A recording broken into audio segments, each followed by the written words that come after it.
And this is how the engine looks that I'm going to use for this episode. This is a Wankel rotary model aircraft engine. It's really simple, which is why I chose to use it. And this is the engine with the front taken apart so we can see inside. This is the simplest Wankel rotary engine that I know of.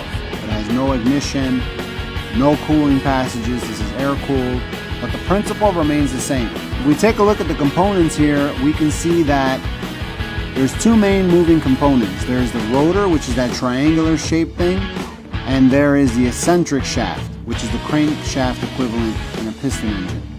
Apart from that, we have the rotor housing right here, and in this case, a glow plug, carburetor, and the exhaust port right here. And if we spin this in the direction of operation, it pulls the air-fuel mixture in through the carburetor, compresses it, it gets ignited, then we have the power stroke, which pushes that rotor, and then the exhaust stroke, which is kind of combined with the power stroke. We can see there's only a couple of moving components inside this engine. Now first I'm going to start this up to show you just how crazy this little engine sounds.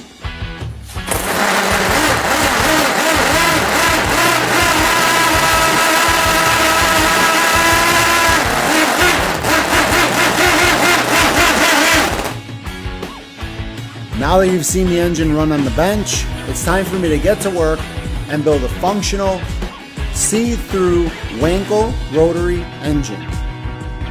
So let's get this thing started up so we can see what the inside of a rotary engine looks like while it's running.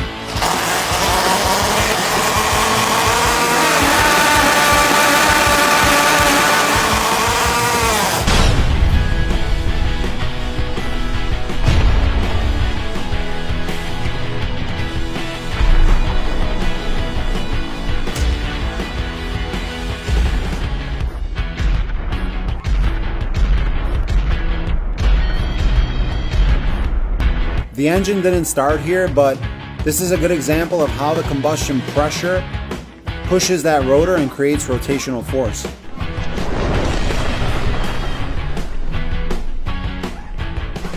Now that looked pretty cool, but it was kind of hard to see the combustion process.